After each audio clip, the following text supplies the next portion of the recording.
Welcome back to another episode of Naran Combo. Today we are here with Temple University and Rutgers University. Their Malayalee associations have graciously offered to be with us on this new episode.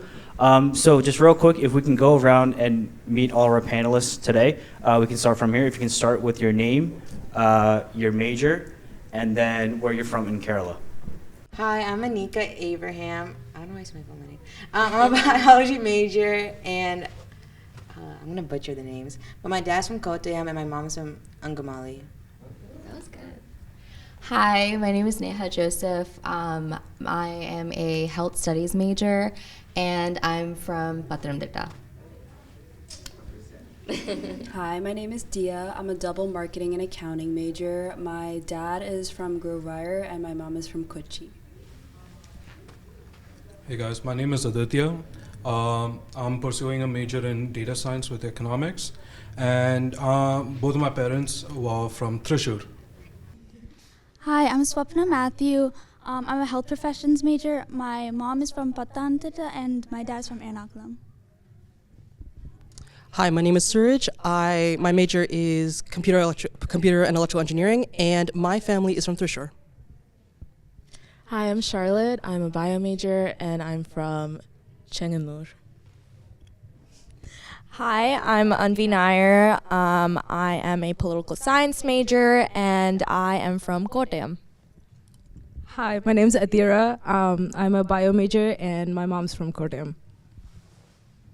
Hi, my name is Kevin Joseph. I'm a senior at Rutgers studying computer science and cognitive science, and my dad's from Alapi, and my mom is from Katapana.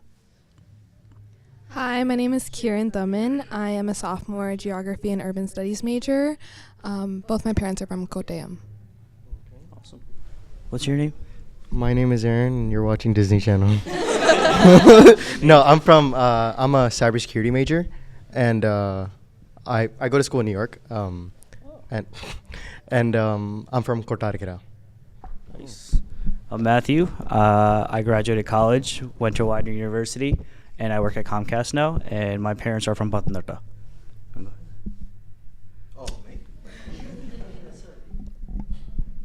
My name is Jiju. I'm born and raised in Philly, West Philly.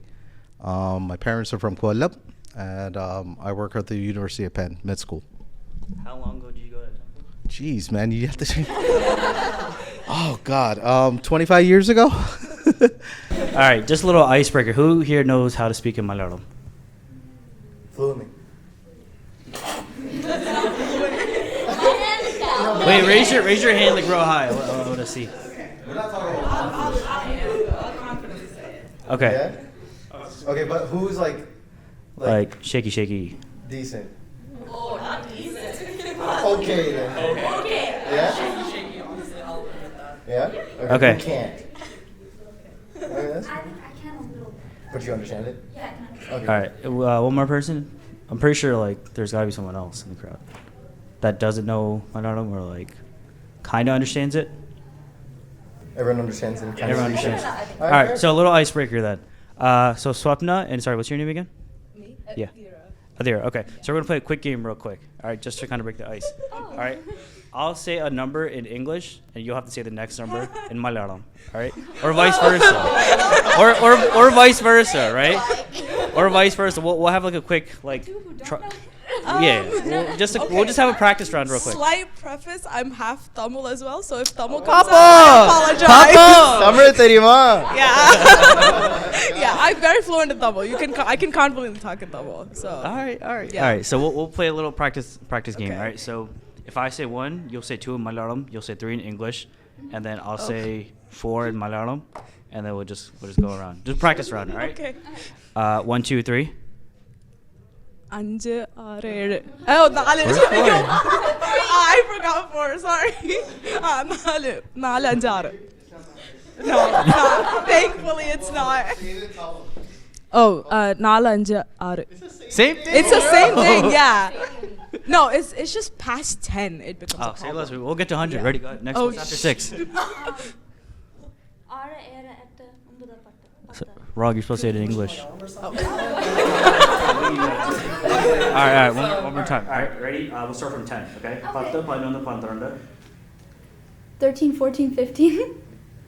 16, 17, 18. 15, right? She stopped at 15. Yeah. She stopped at 15. So. Yeah, 16, 17, 18. Okay. Yeah. Oh my god. 22, 22, 22. Yo, they're just counting. They're just. Sorry. We're gonna say a random number in Malayalam. Just say what it is in English. Oh, okay. How about Okay. that? Ready? That's how it works. 367. 267. 367. Yeah. Yeah, There okay, you go. okay. Okay, give it to another person. We'll see. Ready? 1272. Is that a 4-digit number? Wait, can you repeat that? What did I say? 1272. 1,200. 72. Yeah, that's okay. One more. Oh,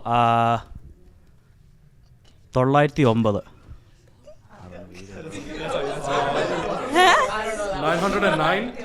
909. Oh, me? You got it. 909. Yeah, that's right. Well, he's perfect on that one. He's good. He should be included. You don't count. All right, one more. All right. You got it. All right, there we go. I don't. It's okay. Okay. All right. 727. I know the last Got him. 6. Got him. The last digit. 7. 727. 7? Mhm. Yeah. Almost. Wait. Is it 727? Yeah, she got it. So, if you were born here as a Malayali, what's your experience been like thus far? And / if you're born in another country and when you immigrated to the United States, what has your experience been thus far? So I was born in Kerala. I came here when I was like about 6 months old. So I would say like the majority of my life has been here. I think being a Malayali American, you kind of go through not understanding all of the traditions of Kerala when you're really young, but then when you grow up, you start to really appreciate the traditions a lot more, and so you kind of embrace it. So I feel like being a Malayali American is really just like understanding the rich culture of Kerala and like appreciating it a little bit more. So that's been my experience. I was also born in Kerala, so I came here when I was about 3 years old. And I came here, and obviously when you're 3, you don't really remember any of the culture that you came from. But coming to America and growing up here, you're always I was always hyper aware of the fact that I was different from everyone else. Like I was born in a different country. I was obviously like I'm Indian, and I think growing up I used to like hate the fact that I was Indian, but then like you get to like high school, around like high school college years is when I actually started to embrace it. So it's different because you're always hyper aware of it, but then you start to embrace it like you said. So to that point, so you mentioned, and this could be the next question as well. You mentioned you start to embrace the Indian culture around high school, right? Do you guys think social media has a big influence on embracing your culture nowadays, right? Because I feel like with us growing up, I feel like we'd be kind of shy to say, oh, we're Indian, or like, you know, we're brown type of thing. But like as we got older, we started to embrace it, especially with the influence of social media. But do you guys feel the same way, and why? So I actually have to agree with that statement because initially before social media, when you're, so I was born here in America, so all my life I've been into America, and initially when I was younger, I didn't really have that much of like knowledge of my background when it came to being a Malu. So originally I just felt like it was the best thing to do really was just like being in this country where like there are so many other people who also have like similar things in common. I felt that the best way to, assimilate myself was to relate to them in that kind of manner.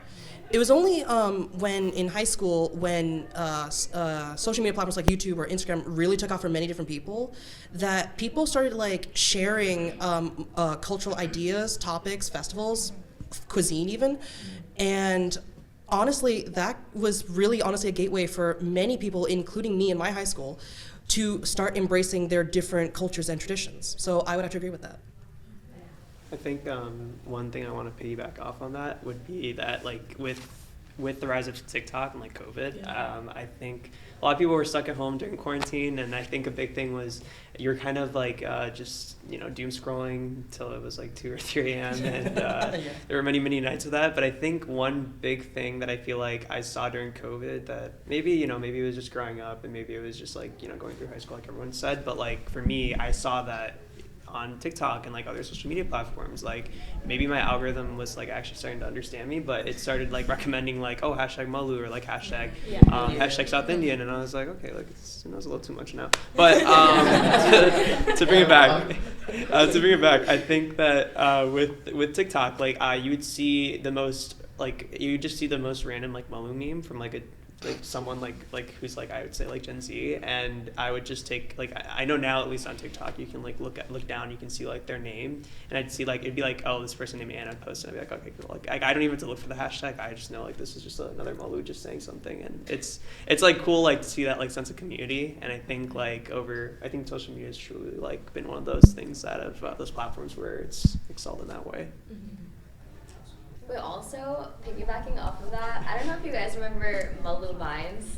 Yeah. But, like, I feel like Malu Vines was the straight like jumpstart of like Malu people finding other Malu people on like the internet. Because I don't know, especially like some creators, like they really like, I don't know, it was like a lot of relatability, like, oh, like my mom can't catch me like going to church with like sleeveless churidars, or like it would be like stuff like that where like all these Malu creators would like joke on like being Malu and like having those Malu parents, and like I don't know, there's so many creators that stemmed off Vine particularly, so I feel like that was like a really good like jump start for like the Malu community and like social media. I would also say like right now, even like if you are on that side of TikTok, you get like a lot of the I don't know if anyone's heard of A10 Dancing Weekly. Yeah. But it's like 8, 10, and then they just like his dance moves sync up to like literally any song. Every song. It'll be like Hispanic songs, it'll be like brown songs, it'll be everything. But like I just think like Mohanlal is just bringing us all closer together. Like honestly, we all like really like I know I send it to my family group chat. I'm like, look at this, and then my mom's like, he's such a good dancer, and I'm like, okay, okay. But yeah, I would say like even now there's like that flourishing community on social media. So. I mean, branching off of social media, I feel like any sort of media in general, especially movies, series, often gives us a connection towards Kerala in a way no other form of media can.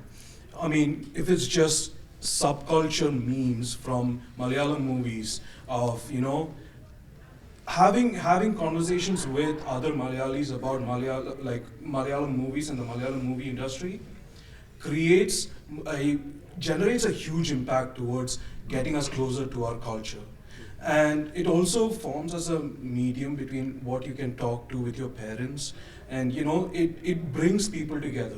Social media has done that a lot, and I feel like movies paired up with social media, that's how you get A10 Dancing Weekly. Right. Yeah. It's a beautiful thing to see, because growing up Indian, you have so many different types of Indian, and to have a subculture for Keralites and Malayalis is a beautiful thing to see, for sure.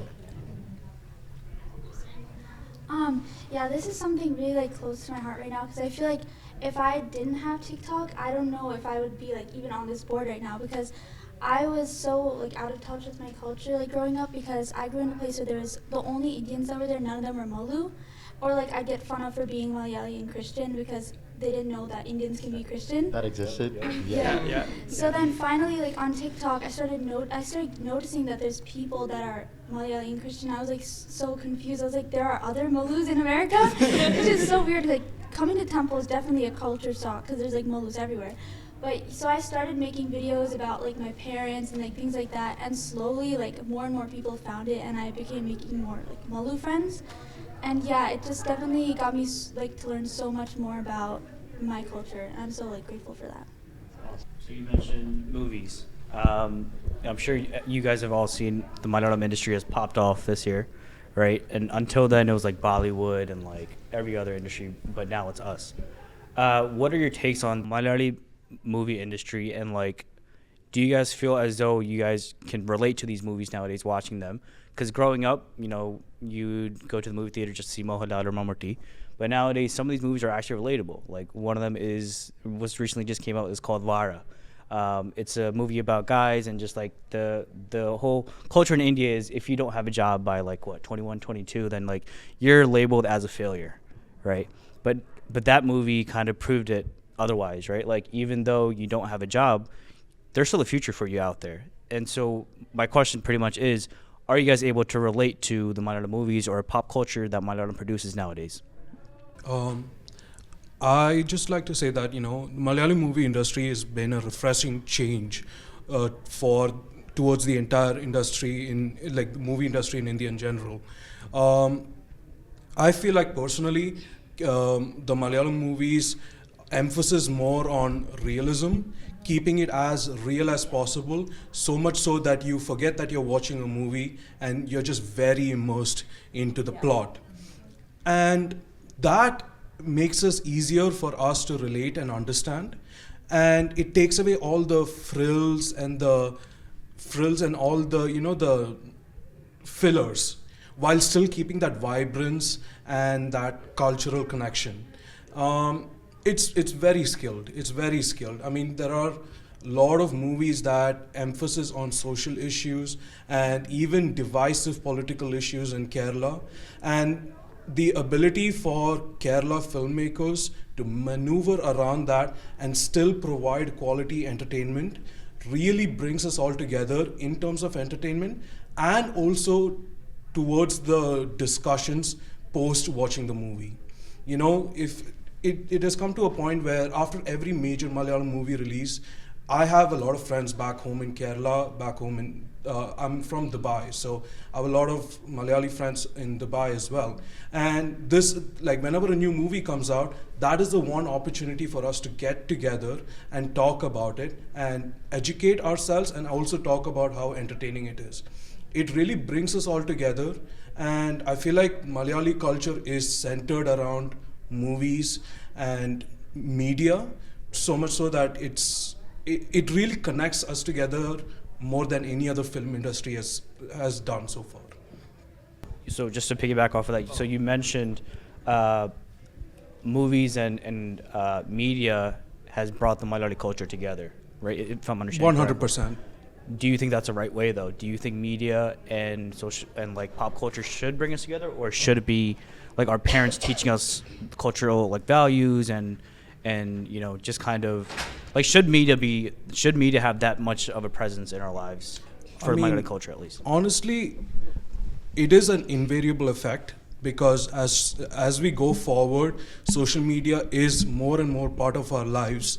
So for me, I mean, personally, it shouldn't be a question about whether social media should influence our culture, because it is. We can't deny the fact that it is. However, social media allows the current generation to build up on new cultural ideas and allows us to progress culturally as well. So we are no longer just stuck in the traditions of what our fathers and mothers cultures were, but also embracing and being a part of changing the culture in Kerala and for the Malayali societies worldwide. I mean, the reason that we are in this podcast right now is to put our voice out there, and this podcast in of itself will influence culture for the days to come.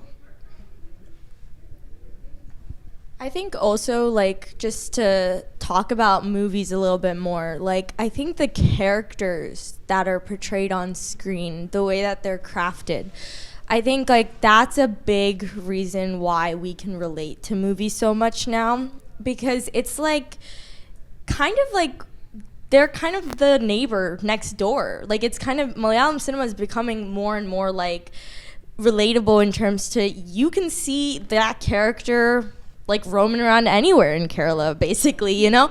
And even characters like, I don't know if everyone's watched Avesham, but like characters like, you know, like Ranga, who you wouldn't really, that's crazy. That's crazy. Okay. I was thinking about it this morning too. I was like, maybe you should watch it. More happy ano. More happy ano.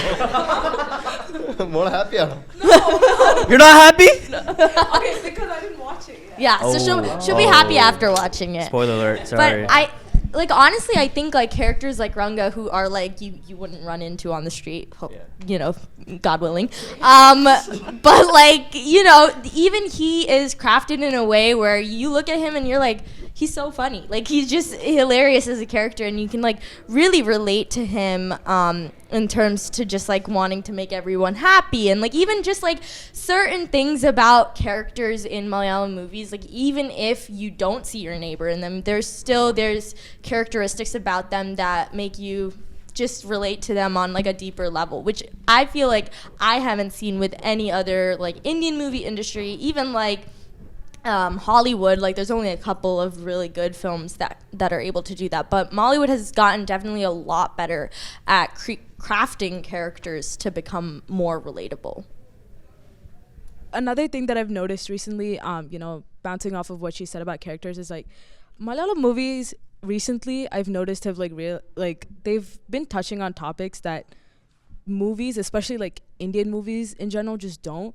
Like I think they just have that knack for like psychological thrillers, which I have not seen yet, in be it like, because I watch Tamil movies a lot too. I just don't see it in Tamil movies at all. And like, of course, definitely not Bollywood either.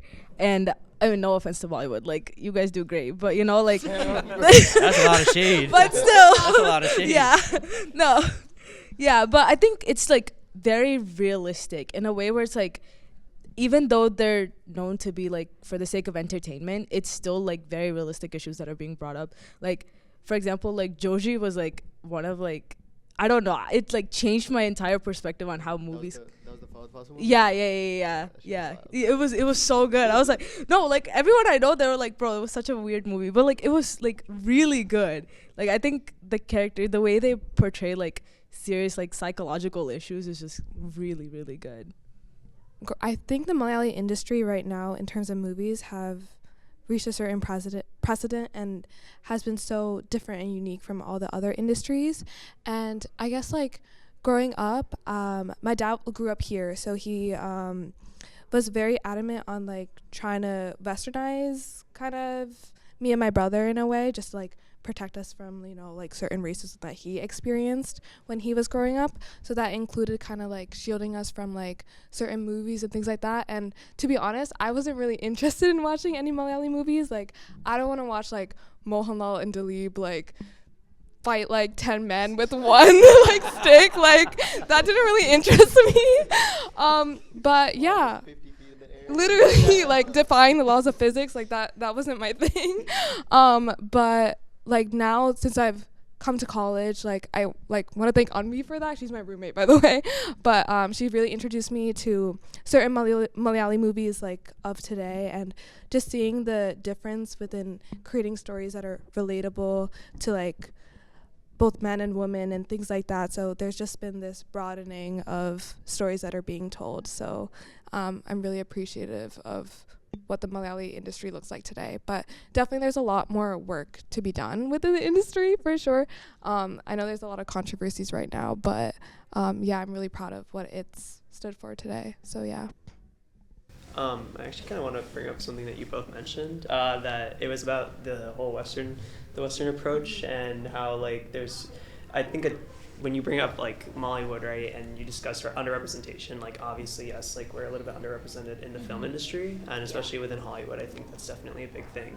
But like I feel like we're starting to see a lot of Molu actors and actresses like kind of like pop up in the scene, and I think one big thing was earlier this semester, our organization actually got invited to a private film screening at Film Forum for this for Girls Will Be Girls. It's a movie. It's a movie with one of the leads being the character in the movie is Malu. It's not the main character, but it's like the main character's mother. But you kind of like don't. It's not like enunciated at the beginning, but you can clearly tell like 10 minutes into the movie that like the mom is Malu, because like just I mean obviously like you know she'll like start saying things just like I feel like she like started, dialogue. What's up? Can you repeat a dialogue? Yeah, you. Can I repeat the dialogue? Okay, not that extreme, not that extreme.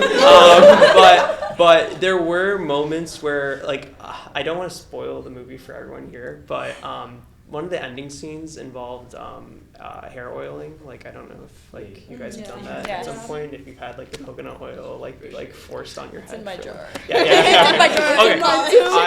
I have a little. She uses all of it. I don't know. I have like vivid memories. I have vivid memories of my mom just taking it and putting it under the sink for like 10 minutes, waiting for our hot water boiler to like actually kick in and heat up the oil, like heat up the coconut oil. But it was such a like wow, like I haven't thought about like I haven't gotten my hair oiled in like years. So like years, like I haven't gotten it done in like maybe like 10 or 15 years. So when I saw that like live, like in a screen in front of me, even though this wasn't a production, like a Hollywood production, this was like fully like a Hollywood, like this was a Sundance Film Festival movie. It was insane to see like that scene, especially be like the ending scene. Like it was just insane to see that because I like it's. And I don't want to spoil it, but like the scene's very emotional, and in turn it kicks something in me too, and I was like, I don't know, it's very bittersweet seeing that like come to life. So something I just want to bring up, I actually want to piggyback off of all of your points actually, because I remember the question you asked Aditya earlier about how should movies be like social media be like more of a present in our lives rather than like our parents teaching. And honestly, after listening to everyone here, I think you can all agree that it's definitely made an impact on everyone, because as like when parents teach their kids the basic values, they're sort of giving us like puzzle pieces, but we're at an age when we're first introduced that we are not sure how the puzzle is supposed to go together, or like where each of the pieces are meant to be placed in a certain like space. But I guess with Malayalam movies like coming out recently, I guess it introduced like a sort of idea or a way that we're starting to understand, and we're like able to make the information be more relatable to us, and we're able to input it in a way that it makes sense to us, and that way we're able to like figure out the puzzle piece together, and we're like, oh wait a second, this is how the puzzle pieces are supposed to be together. And basically, I think we can all agree that that's I guess that's one of the best ways to get introduced into the Malayalam culture. Yeah, I agree with him because like. Even though I like grew up not speaking really much Malayalam, something I do have like a lot of experience with is like I know a lot of Malayalam music because my mom would be playing it 24/7, and that is something that really got me back into my culture. Yeah. I love it. Like just like old Malayalam music, but also like the 2017 Malayalam music, like that era. Got it. Yeah, so that was really nice. But about Malayalam movies, something that always interests me is like Malayalam movies about college kids. So like before, or like university students, before it was like, they were probably very relatable to people in India, but I never felt like I could relate to them. Like the ones that are about like a guy chasing after a girl and then something happens to her, so then he finds another girl. Like what? Hridayam? Hridayam? I don't like Hridayam. I don't like Hridayam. Hridayam Brahmam. But like something recently I found that was so relatable to me was, I don't know if I'm pronouncing it right, but Super Sharanya. Is that how you? I love that movie so much. I feel like the dynamic between the roommates and then like also the love interest, like the three different people, like it was so funny. And I just like love to go back to that movie because it's so relatable to me. So speaking of Super Sharanya, you guys all go to college here, Yeah. right? Temple University, and you've seen the movie, and Rutgers. I'm sorry, and Rutgers University as well. If you had the option, would you go to college in India after seeing these movies? Do you think the culture and like the exact? Do you think what's portrayed in the movies is exactly what's happening in Kerala at colleges like that? Okay, so I feel like although Malayalam movies are relatable, you also kind of want to take these experiences that they show on screen at face value, because I think that like there's a lot of movies about college here and in Hollywood and like, you know, just like general like movies about high school, college, TV shows, things like that. But then you watch them as an actual college student, or like when we were in high school as high school students, and you're like, this is not the experience at all. Yeah. Like, when do these people have the time to be going and doing all these things? Like, I'm in my room 24/7. You know, it's like people don't have the time. Like, and like, you know, and just I think with like movies like that, like they're trying to emphasize like the relationships you make throughout your life and like how that fits in with school or college or whatever. But like I think that like in terms to going to college in Kerala, like it's not based on what we see in the movies. Of course it's like it looks very fun, but from people who have like actually gone to college in Kerala, like our parents talk about it all the time, and of course like they say it's fun, but at the same time like we all say college is fun, right? Like, but like, right. You know, but then you know we're complaining 24/7 that professors are just being professors. So like it's like you never know what the experience is until you're in it, and so like when you watch a movie, you're not, like, yes, you're watching it and you're immersed in it, like you said, but, like, you're not in it. You're not experiencing it firsthand. You're watching someone else experience it. And so I think that you would I can't give you a definitive answer because I've just never experienced it. I think, okay, I do understand your aspect where you're saying, like, college experience are kind of glorified in movies, but it's actually, like, from what I've seen, especially in, like, the past couple of years, and, like, I studied in India until 5th, and then I went back again for middle school. So, I don't know why I said that way. Anyways. I was here for a couple of years in between, guys. Anyways, but, you know, the experience that you get from, like, being in college in India is actually very similar to what they show in movies, because it's completely different from here. Because let me give you like a little like rundown, because you're like, if you, let's say like you're in a class, you're with those people all day long and you're with them like, you know, pretty much the entire year. So like they emphasize those relationships because you spend maximum amount of time with those same people. Like college doesn't work the way it works here, where like you're constantly moving around and like you're with like different sets of people. So like I think that's the reason why they emphasize relationships so much in like movies, because that's kind of where you do build those like really important relationships. Because like that's what I'm missing from my friends in India, because like they all go to college together and they're all like, oh my god, like you don't ever come back, and I'm like, bro, like please leave me alone. Like yeah, literally, I'm like, please book my ticket, I will be there. But you know, I think that's kind of the aspect that I miss. Like it is also very much complicated. It's much more complicated than it is here, and like a lot of other things are valued more than it is here. But I think the whole like relationship aspect is what I would like miss the most, especially from that experience. So that's a great point on relationships. So just fun fact, we're in the wedding industry, so we've taken photos and videos of many weddings. And so one of the main things that we see is if our clients from India, a lot of their friends fly out for their wedding, right? And they still maintain contact with those friends from college, right? And you guys might realize this later on, but this is a statement I'm not sure if you guys agree with or not, but just something that we've seen. If you kind of go to college here or even after high school, your circle tends to become smaller, right?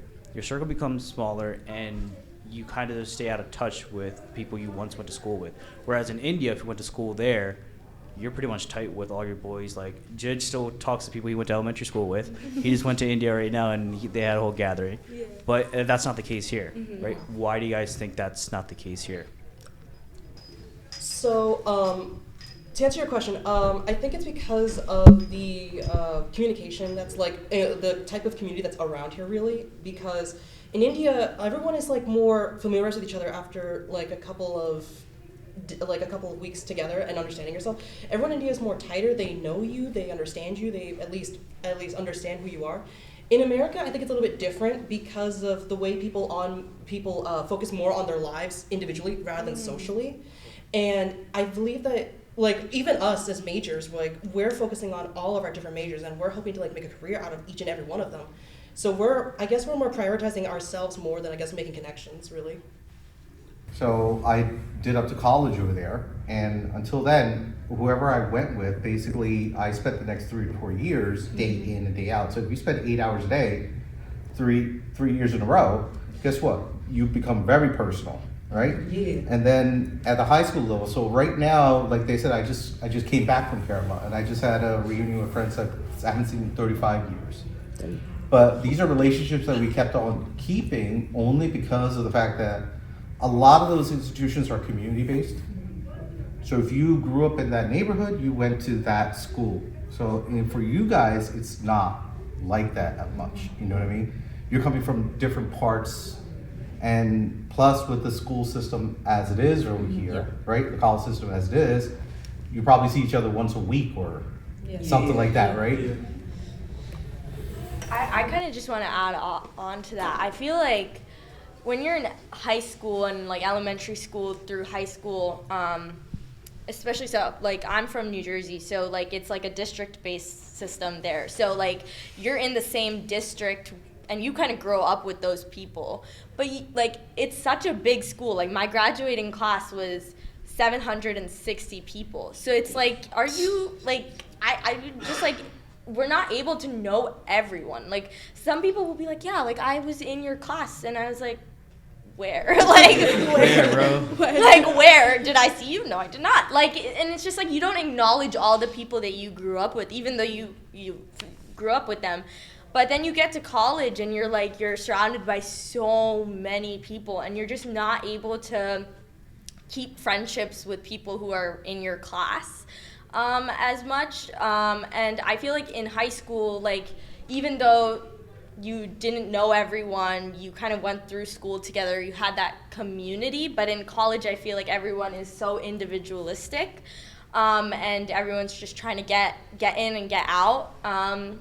So with friends in college, I feel like it's a key thing to have, like friends just general, but like friends in college especially, because it's very hard to find, just because everyone's just doing their own thing. And so like, and even if you are friends, you do see each other like once a week. Like I literally live with Kieran and I barely see her. Like we quite literally, she's like, that's on purpose? That's crazy. That's crazy to say. But she'll be like, I'm going to the lounge, and I'm like, I'm going to practice. Like we even though we live together, like we just have such different lives. And I think that although that's so great to have, and it keeps us busy, we still are. Partly the reason why we're still friends after freshman year is because we live together and we have to say goodnight before we go to bed. It's things like that. I feel like something that's like really important in Kerala specifically is the community. Like I feel like no matter, a lot of my family there, they don't have like rich jobs, they don't have like intense like businesses, or like they don't come from like a wealthy family. But for Kerala, the wealth is really community, friendship, family. And so I feel like that's why in Kerala, like even my mom, like she has friendships from like 30 years ago, because in reality, like in Kerala, like everything is grounded and rooted in friendship, and like that's where the real value comes from. Whereas in here, it's like back to what you were saying, it's like all about the American dream and like chasing individual goals and aspirations, and like I don't know, I feel like when you meet a Malu here, it's like automatically like, not like like where are you from? Like, and like, and then I'm like, oh, and you're like, oh, and like, that's like why people like really connect, I feel like. So Like even here, like when you meet Malus, like when I meet all of you guys, I feel like I can really connect with you guys because like we just talk about like where we're from in India and like where our parents are from, and like that's like I feel like a really like the root of like friendship and like family. Yeah. I mean, personally, I grew up in Dubai, and in Dubai there are a lot of Indian schools. So there are schools specifically catering to the Indian syllabus. So I followed the same syllabus that Indians did back in India. So I have a very new understanding of the American culture, especially in high school, especially in college, and that was the biggest culture shock to me. You know, for me, I spent 14 years in what was basically an Indian school. I was in a classroom full of Indian boys, just 25 Indian boys in one room, 8 hours a day. 8 hours a day. Was this a boarding school? Indian boys. Indian boys. So everyone from India, and so it was just 25 Indian boys in a classroom, 7 to 8 hours a day. It was like a whole classroom of Indian boys who all had like a common passion for either cricket or football. We were constantly in each other's lives, to a point where even our families got to know each other. Every like PTE, like parent teacher meeting, it was not good. Okay. That's really the next question. Like, it's not your mom knowing everything; it's 25 other moms knowing. Oh yeah. So wait, you walk through the PT meeting. How does that work? Do all the parents just come and listen? Yeah, it would be on a Monday morning. There would be no class that day, so everything's all about the students. All the teachers would come. I mean, all the parents, like one parent has to be there, one child, like the child also has to be there, and they basically sit down. For most of the time, like the whole teachers are behind, all the parents and the kids are behind as well. So you're just getting, publicly, I wouldn't say, when they start speaking Malayalam, it's even worse. Oh, yeah. That's when you know you're done. There is like most of the educators in the United Arab Emirates who focus on Indian education, they are Malayali. Like the biggest branch of schools in Dubai is managed by what's called the Warki Foundation. Yeah. So he's like the second richest in Kerala. Yeah. Warki, Yeah. like Malayali Warki. I actually went to Tamil. He's a So, I mean, it was such a culture shock when I came here. I came here when I started my college at Rutgers, and the thing is, it was so different because we were so in each other's lives that it didn't we came out of high school as brothers, like brothers through and through. I still talk to almost each and every 25 of my people in my class, and there are people who I've known for like 15 years, probably 16 years, and it is very hard to see that kind of bond here in the United States. And listening to everyone here, I can kind of see why. And I think this is where we need to have a cultural community, and having a cultural community in like abroad or overseas really impacts the way you form relations and relationships with other Malayalis and other Keralites, and this is also a good opportunity because most of us here are on the same boat. We don't have a clear idea of what our culture is, and we help each other by helping each other learn what our culture is. I think that is kind of why we started people started Malayali associations. I personally think that is also why we started Malayali association at Rutgers. That's why I wanted to join the Rutgers MAR club. Let me ask you a question. You said why. You said why it's harder here. Yeah. Why? Like the big $1 million question. It's like a very listen, he's a unique. He's a unique person. Like he's an outsider coming into your seat. Yeah. For him, he can, why I do you mean, think it's an issue? it's a combination of the melting pot of cultures and diversity that the United States has, and also the cultural disconnect between our families, family homes, and the life that we lead. I mean, again, if you go to any Instagram or like TikTok reel, it's always talking about how our mothers and fathers would do something and we do something else, and then they talk to us for it, they shout at us for it. There is a disconnect between how we form relations with other people as compared to our families and family members. The way you behave, the way you talk to, the way you communicate with Malayalis is kind of different from how you communicate with everyone in general. Because like we are sort of a niche community in Kerala. Like we are a small state, and we are so culturally diverse from what is generally the norm of what India thinks it is, and moreover what US thinks India is. We're the beef eating state. Huh? Yeah. We're the beef eating state. Yeah. Are you on that? Parota beef state. Yes, sir. Yes, sir. I mean, it was my identity as a Malayali was a culture shock to other Indians here, right? Because they never knew what Kerala was unless they were outside of the United States or even in India for a while.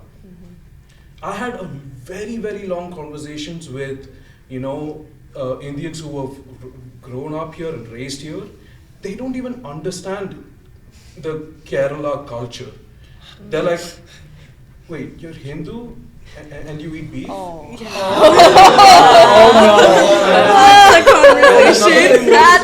That's bad. We quite literally had this conversation. Well. We just did. I was talking about Onam Sadyas and Vishu Sadyas, and again, the baffled look on their faces, like, so as a culture, you eat from banana leaves. That was not a question I had in my mind. Yeah. That is what it was. Yeah. And now they're questioning like why I'm eating out of a banana leaf. I never asked those questions before because that is what was normal to me. And coming here, it is so disconnected between what Indian Americans have, like the idea Indian Americans have about an Indian culture and what, Keralites have as an Indian culture is so vastly different that it makes it difficult to relate and understand between each other. So to go off of that, I mean, this leads to my next question of why was TUMA and why was MAR created? So I think I'll give this to my president, the best president by the way.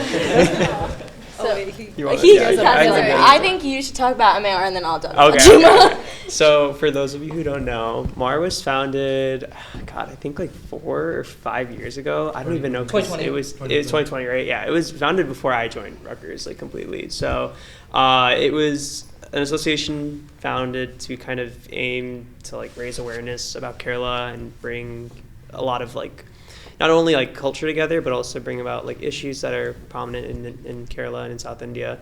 And one big part of the club, like the core mission of the club, was to unite like Malus like at Rutgers, right? Like it's in the name clearly. And although I can't speak for the founding members who founded the actual club, I think as like president, like I can definitely say it's been a club that was founded to unite Malus, and we accomplished that. Like we're living proof like right now that this club has a board that assembled like 1, 2, 3, 4, 5 people here, and we have so many other people who can join us like in person. But we were able to pull off so many events that we didn't even realize would happen. Now like we all have already, I think a big common theme of just the night today has been how we've been underrepresented as Malus. And, at Rutgers, when I joined, it was maybe a club with like 100 people or something, like as in like our Instagram only had like 100 followers, and now we have like over 600 followers. And even though like that's like still like a pretty like big amount to me, like I have never been in like I've never seen like that many people like in a room before. And especially for Onam, like I remember when I walked in and like I saw the entire Libby NPR like fully like booked and like just like up with people, I was so impressed with the fact that we were able to like pull together like almost like 160 people for an Onam event at Rutgers. Like it's crazy saying that out loud because like I don't know, for me back home like in Chicago, like going to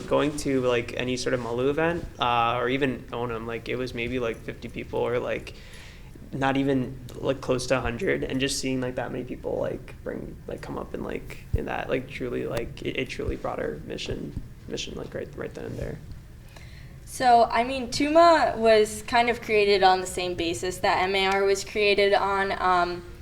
Kieran and I are both the founding president and vice president, so it kind of stemmed from a little bit of frustration here at Temple that a lot of the South Asian organizations were not representing Malayali culture in the way that we wanted to be represented.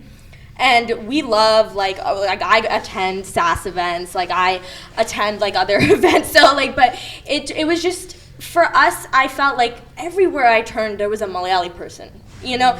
And there was no way for us to like get together and figure out like, oh, you're Malayali. Oh, you're like, it was really just like and that. All from Northeast Philly. Huh? Yeah. They're all from Northeast. Yeah, they're either from Jersey or they're all from Northeast Philly, but or they're like, you know, but just generally the community was here. And I think me and Kieran, like, we were roommates last year, and we were just like this time last year. It was like, oh, like what if we created like a Malayali club? Like it was just like kind of a joke.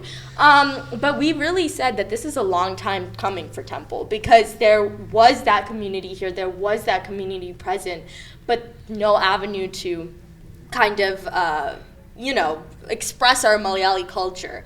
And so we actually, one of my other cousins, he was one of the founding members of MAR. Also, Suraj is my cousin, by the way. So like we all like kind of are very in the Malayali like realm. We're very, we strongly identify as Malayalis. But one of my other cousins, he was the founding member of MAR, and I was talking to him about it. I was talking to Suraj about it. I was just like, we need something here. And he was like, you should do that. And so we kind of used MAR's journey to say like the least. Like we really appreciated that there was something there so close to us, and we kind of talked through, things that we can do, ideas. Like there's been times where I've just called my cousin and I've been like, I have no idea what we're gonna do. We started this club and that and and so. See, my Malayalam's not that bad. Okay. Okay, and then we knew that kind of like the history of the board, because that's like the big, thing, because most of us, except Abel, we're all like on the board, and we're all sitting here. So like we knew Swapna because she is TikTok famous. So she is. So we kind of knew of her, and we met her through a friend of ours, and we were like, oh my God, she's perfect. Like she, because she strongly identified as a Malayali TikToker, and she was actually one of the only Malayali TikTokers that like I've seen that I strongly related to, because she was like a brown girl my age, just saying the things that I was thinking as a Malu, and I knew Anika we had like met because we wanted to like be roommates or something like that, and so like I was like, oh, she's Malayali too, okay, so let's meet up. And then through design, which if you want to talk a little bit about, we got to know Abel, who is our treasurer, and then Srividya, who's our PR chair. She can't make it today, but she's running the TikTok Live. She was the one that I mainly had conversations about being like, South Indian and not having something here. And we were debating whether or not we wanted to start a South Indian student association and not a Malayali student association. But we felt like there was just still such a strong Malayali community here. And we wanted to really focus on the Malayali experience because it's something new, unique in Philly, really. So that's why TUMA was created. I think to go off that, you guys should be proud of yourselves, because the word off the street, especially between Jiju generation, and pretty much anyone that's not at Temple is, Temple and Rutgers have their own Malayalee association now, so I low-key want to send my kid there. So you guys should be proud of yourselves. So. I have 2 daughters, and one's in high school, both are in high school, and she's constantly talking about it. Oh, wow. So it's already spread amongst the school kids. I do have one question for you, Me? though. Yes. You're half Tamil. Yes. Right? Yes, I am. Is the you're half Tamil? So Yeah. is this underrepresentation also indicative for the Tamil community too? Because I just, we're all cousins. We have very much similar cultural customs and food and everything. Is that the same thing on the Tamil side too? I would say it's definitely not as underrepresented as like the Malayali culture because I think growing up, I lived in India for a couple years, and I lived in Bangalore, which is again like very like it's like it's like the melting pot of India basically, where like you will learn pretty much every language if you live there for a year. Yeah, like your auto rickshaw guy can speak 4 languages fluently, and you're like, wow, I had no clue you could do that.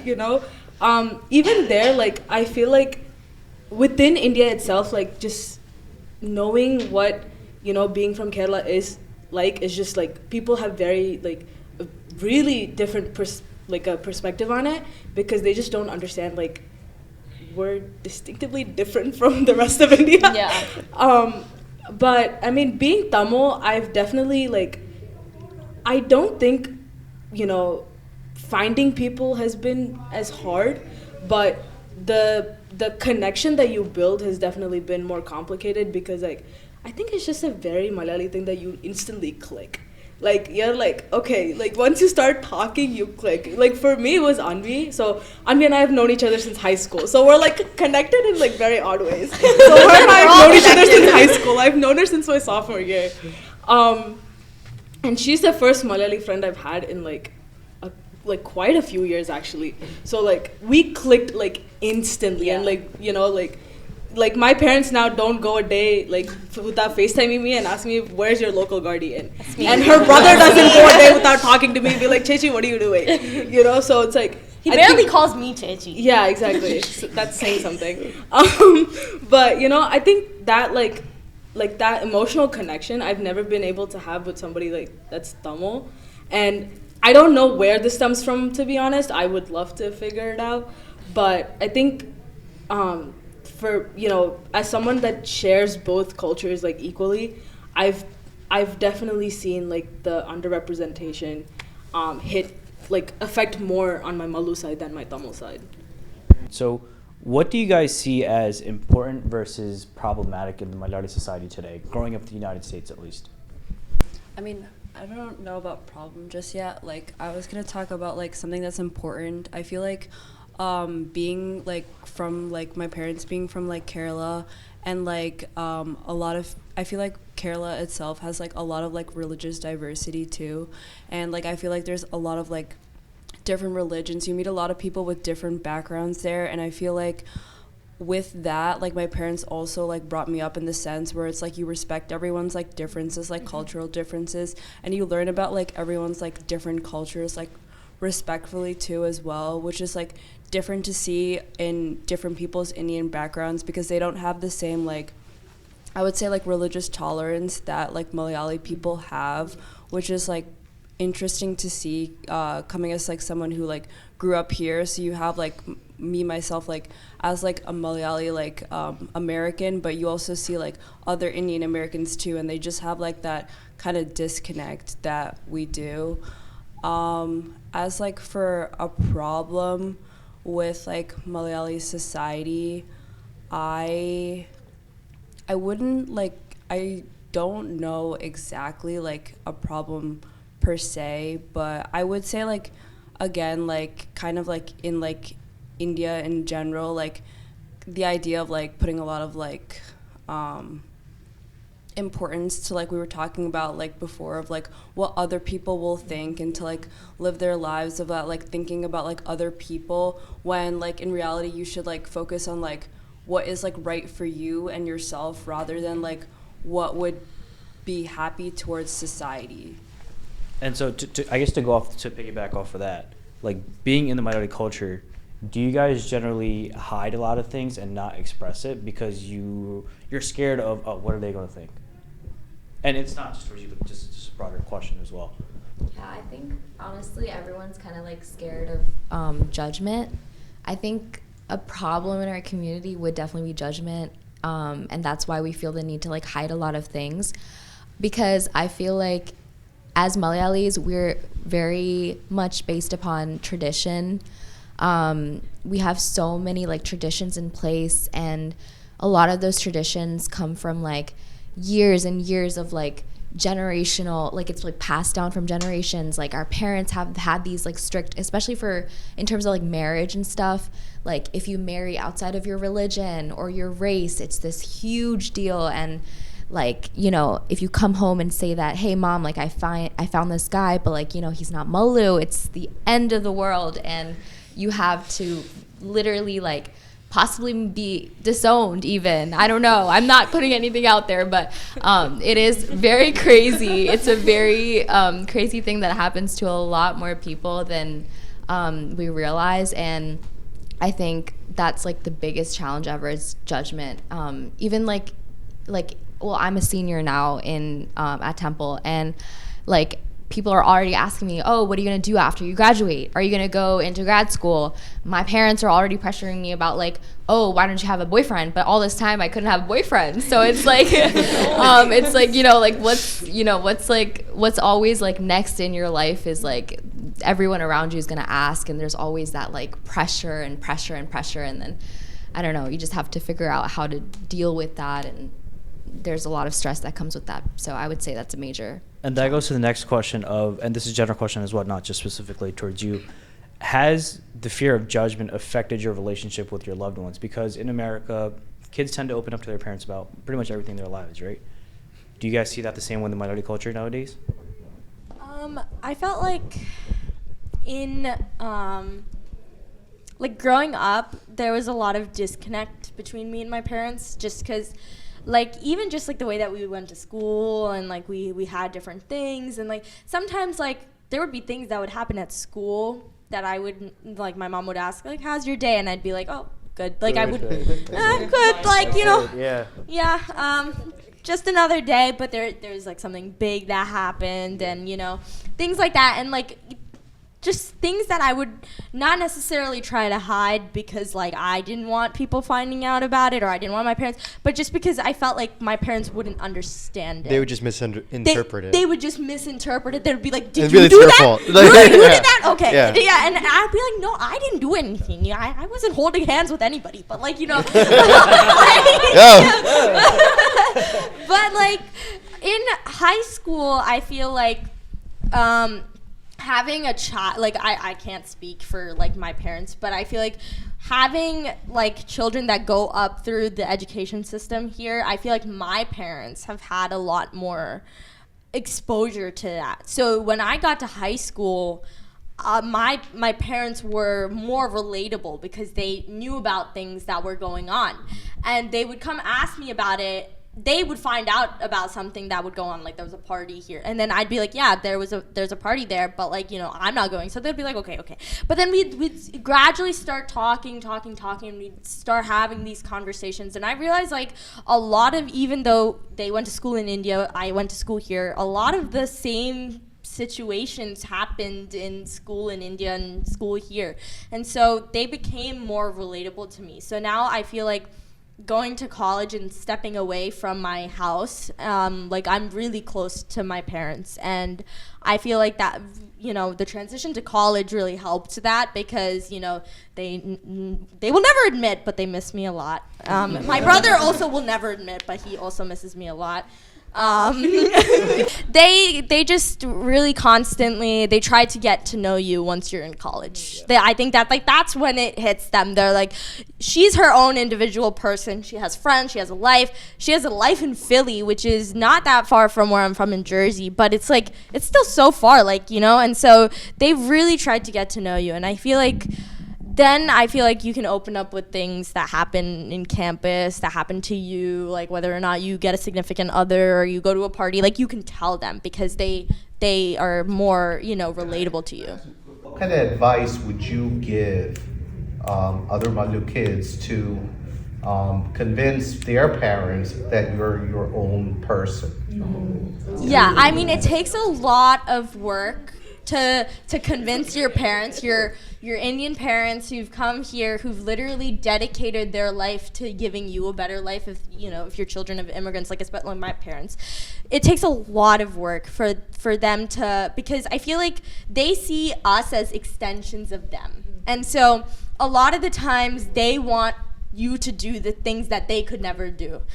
Mole doctor, I want no planet. No. What's your future plan? No, it's a future plan. No, then you have to just take time to get to know them and know their differences and know how they think about life. Because once you can understand where they're coming from when they say things like "don't do this, don't do that," once you can understand that, then you can understand them, and then you can open up to them, because if you lead by example and show them that you're trying to understand them, they will immediately try to understand you back.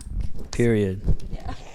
I think one big thing is they value, like to my parents, at least I know they would never want to admit this, but they cherish. I think every Malu parent cherishes their kid like their own. And the dreaded question, like when they realize that their kid has to go to college, it's like a big step. Whether you're a commuter, whether you're going out of state, whether you're going in state, it's a huge decision, and it's a very, very pivotal point of like any, I feel like, American or any person here in the States. And I think with my parents, like ever since I was a kid, I was always like one of those, like I always like, if my dad said something, like I'd always talk back, and my dad knows that I would always be the one to like say something.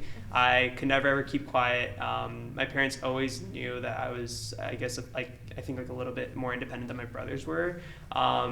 There'd be moments where my parents were just like, damn, like car insurance rates are going through the roof, and they just look at me, they're like, hey, like, can you call around like 6 people and pretend you're me and like get car insurance quotes? And I'm like, no 13-year-old should do that, but for my Malu parents, like I'll do it. So we have these moments where as a kid, like you're put in these like situations where I don't know if it was my parents personally testing me, and maybe no one can relate to this, but I think that it was time and time again I was being tested to like see like can you basically like survive on your own. And yeah, I think it's not overnight. Definitely cannot, I don't think you can definitely like convince your parents like, oh, like I want to go X, Y, and Z for school or whatever. But if you can lead by example, I think that's the first. I think before all else, like you need to know how to like lead by example before going anywhere else.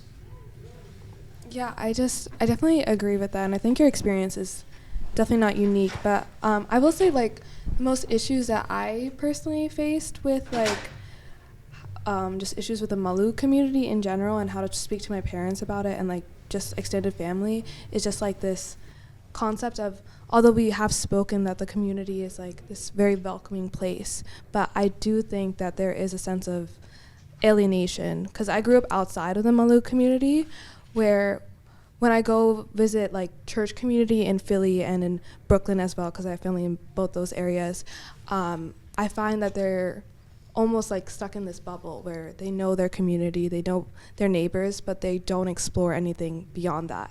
And like, unfortunately, like a lot of like very racist things have been like kind of very relevant within the community and seen as very normal and has been normalized. So that's like a big issue I see, because like getting this education and this experience outside of the Malu community where I'm getting all these perspectives and things like that, it has been really amazing. And then my parents telling me when you visit Brooklyn family here or Philly family, just stay quiet, don't say it. They're going to say bad stuff. They're going to say some controversial things. Just don't say anything because it won't matter. So I think that's been like a really, really big issue to like come in terms with, because I do agree with that. Like sometimes when you try to speak to them about it, they just won't listen to that perspective at all. And the thing is, like, I guess for advice, like, I think this is pretty controversial advice, is kind of just, like, with time, things will change. Because I've noticed my family, who's been here for 3-4 generations, they have to come in terms with people from the outside coming in. So, like, my godson and my cousin, he's Irish. I have Koreans now in my family. I have black people in my family as well. So this melting pot is coming in. And of course, those members of my family has been ostracized for some time, but they have been welcomed back in a way. So I think that's also a very negative side of Malayali culture that is not often talked about, especially in America. So definitely, like, I'll say that's, like, very prevalent in the Malu Christian community, but in time things will change. So speaking of racism, has anyone around here been dealing with the issue of dark skin, light skin discussion? So I would say that discussion stems from my experience as a dancer. So I learned classical dance for about, this is my 13th year now. And a lot of times not my teacher per se, but my peers' mothers, when they would do my classical dance makeup, and even for when I did my Arangetram, they coated my face very, very light.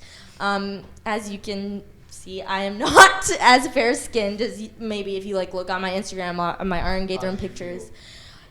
I told the makeup artist, I was literally like, please don't paint my face, like, later. And the thing is, like, with dance makeup, it's really heavy, it's very cakey, and sometimes it kind of just comes off as a very lighter skin tone. But, like, I just was, like, looking at the pictures, and I was like, this is not me. Like, I am, like, melanated, I look South Indian, like, and, like, a lot of the times, like, we talk about it within our, like, roommate group of, like, what do you get mistaken for? And like, me and Kieran both are like, we've never gotten mistaken for anything but South Indian. Like, I mean, like, and so, like, we're so proud of looking the way that we look. We're so proud of our South Indian features. But to something that's a South Indian classical art form like Bharatanatyam, not embracing South Indian features is so difficult to see. And so then I start, now, like, I'm old enough to do my own, like, to do everything on my own. So I've learned how to do my makeup, but it's like, it's very prevalent that within the Malu culture, is it better now than it was before, or do you guys believe that that stigma or that association with dark skin is still an issue? I think it's still an issue. But I would say that within the Malu culture specifically, having movies, especially cast darker skinned actresses, is becoming more prevalent.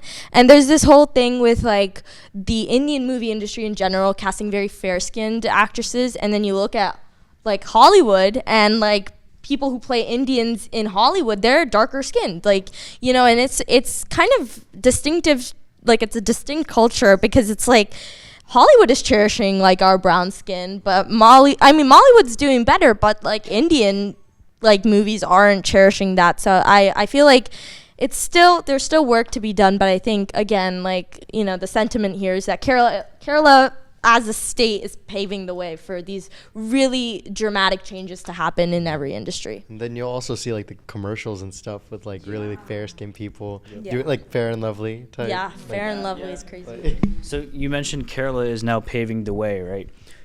How do you think the Malayali society in the United States addresses social issues, right? Whether it's racism or it's, like, elections or, like, keeping their political beliefs to themselves, or, like, you know, just social topics in general.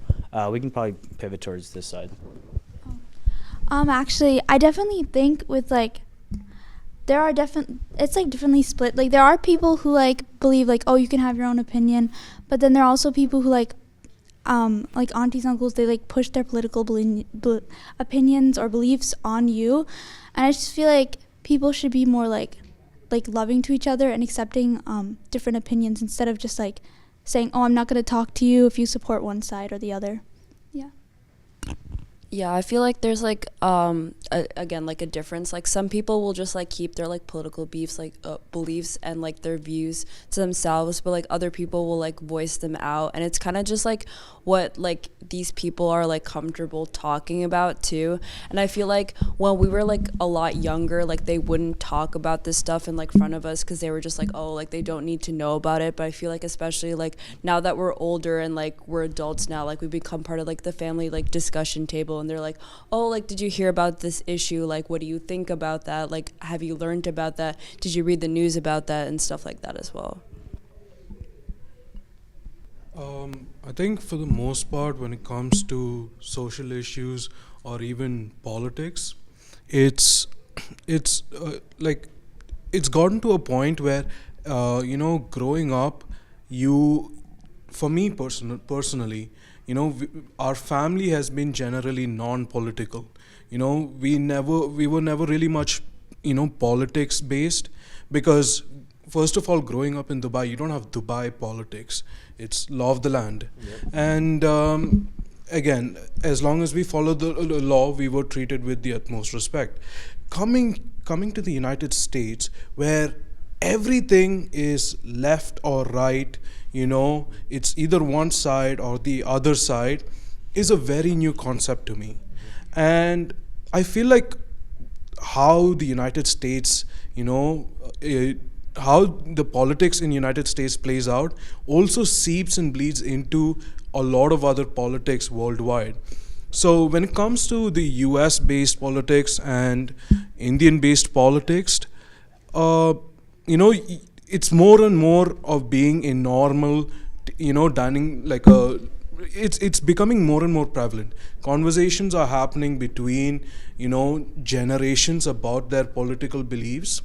And more often, you see yourselves changing your opinions, or either you change your opinion or your family members or your other community members change their opinions. And we are being more proactive in this conversation. One thing I felt when I came into the United States was there was always this talk of, Indians aren't really political. Indians weren't really, they are known as a model minority or something like that. But I mean, especially with this year, with a tremendous, presence of Indians and South Indians specifically on both sides, it is good to see that there is a voice on both sides that can be heard. And more importantly, our family members are also now getting involved, our community members are also getting involved in this in this political conversation. I mean, again, this is not going back to social media, but the amount of multilinguistic, multi-language political posters that I've seen. I mean, you have supporters who are writing political like posters in Telugu, Kannada, Malayalam, on US politics, right? It is so interesting to see, and it shows that America now cares about its Indians, and they want to reach out to their Indian citizens and their Indian voters. So, I mean, personally for me, I'm an international student. I do not hold any political opinion here, but it's very nice to see that, Indian Americans... Smart guy. Indian American citizens here are more proactive in their political like, even in their local politics. When I go to my class in New Jersey, there's so many mayoral candidates which are familiar Indian names. Yeah. So it's very nice to see, and you can see a lot of youth movement in local politics back home in Kerala. Right. So it is changing. The world is changing. Indians are no longer just a model minority; they are a proactive minority, and that should really be a source of inspiration for us to push further. And you brought up a great point. I think with time changing, our people here are starting to understand American politics. Before growing up, like our dads would only care about Kerala politics, right? Communism or BJP or like whatever the other party was, right? But now, like with, you know, as you mentioned, as time is evolving, they're more invested into American politics in their own country's politics, right? And this kind of transitions into my next question of why do you think, you know, the younger generation tends to step away from the Malu culture or society as they grow up? Or why do you think, you know, they might feel neglected as they kind of grow up in the American society?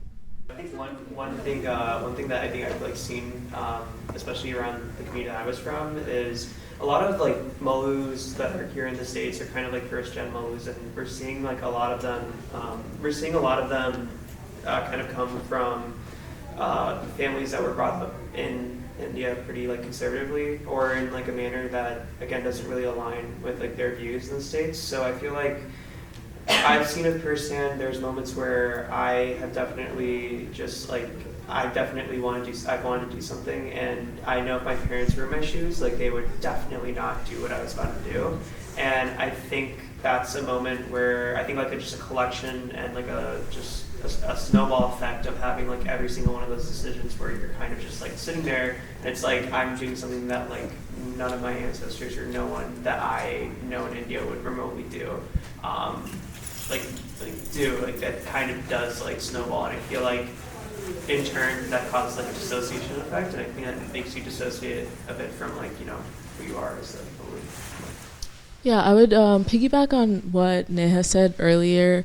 The first thing that you thought of was judgmental, like everyone's being judgmental about just in the Indian community, especially in the Malu community, everyone knows everyone's business. Everyone's just in everyone's business. And I think it stems back to the fact that in Kerala, the community is so great and it's so deep, and because the community is so great and so deep, you know, they're always talking about, oh, did you hear about that neighbor's son's daughter and that dog, like their dog, you know, did something. And you're always just hearing about other people's stories and other people's experiences. And because of that, and because we're such a deeply intertwined community, the judgment comes along with it. And it's always talked about, it's always brought up. Everyone's always in everyone's business. And so I think a reason why people want to stray away from their Malu culture and from their Malu community is because everyone's so conservative. There's so many taboo topics that aren't talked about.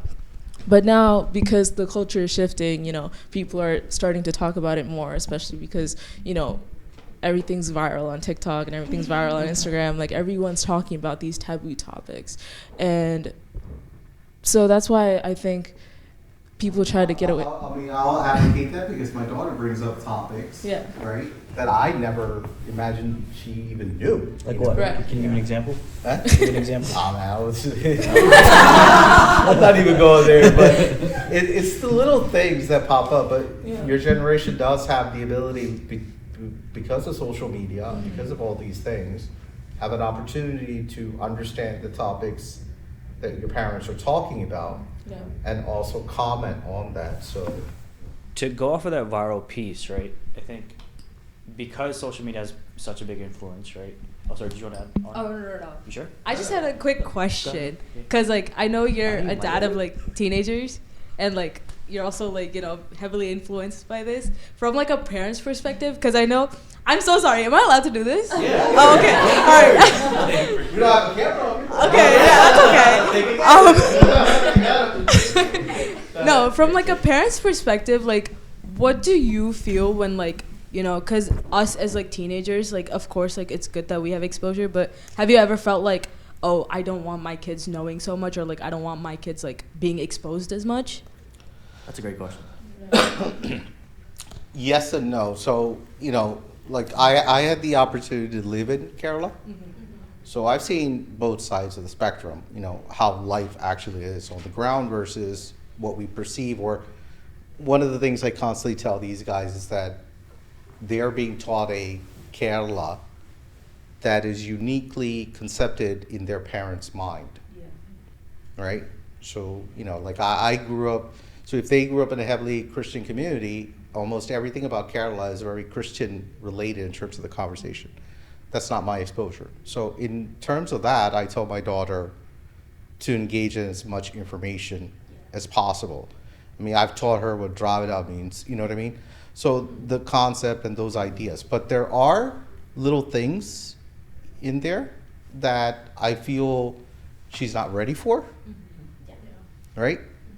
But like you said, she's going to get older at some point. There's going to be a point where I cannot control the information that comes to her. And I'm hoping that what I lacked so when I went to Temple here, I went to school in kindergarten, the whole 9 yards.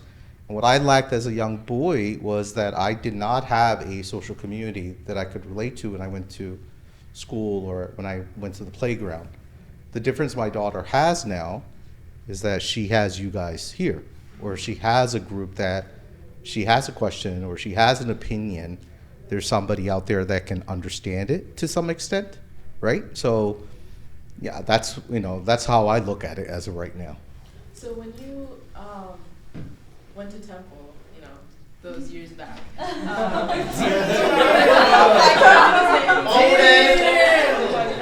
I'm not saying any numbers. No. You don't need to. You don't need to.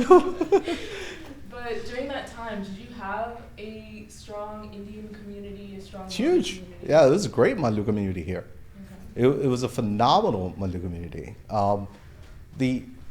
The difference between your generation and my generation is that we had a huge chasm between FOBs and ABCDs. It's like our chasm was like so. So your not the library, the library, the previous building, that's across from Fox Business School, that used to be the library.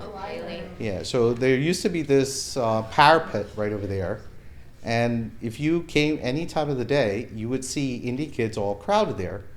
And what you would see is that these kids that came from Kerala, whether it was 8 years old, 9 years old, or 10 years old, they'll be speaking Malayalam on this side.